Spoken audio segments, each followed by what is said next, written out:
Utiliser des insectes plutôt que des insecticides, c'est l'objectif de Biotop.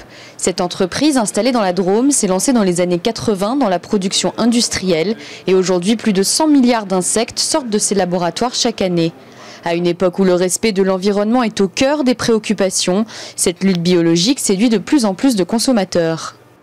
Alors on a essentiellement 3 cibles, la cible des vrais professionnels, des agriculteurs, mais on a aussi tout ce qui est espace vert et municipalité, qui est une cible qui se développe fortement, et aussi maintenant donc, le marché du grand public, qui est aussi en très forte évolution et en très forte demande sur ces solutions alternatives.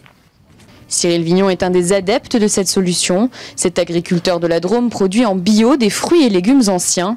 Depuis 5 ans, il utilise les insectes pour protéger ses cultures. On a le bourdon pollinisateur donc, qui nous sert à polliniser, donc moi que je lâche sur fraises et sur tomates. Voilà. Et puis ensuite on lâche des insectes auxiliaires qui vont manger les ravageurs, donc les ravageurs qui sont principalement les pucerons, les acariens, les thrips.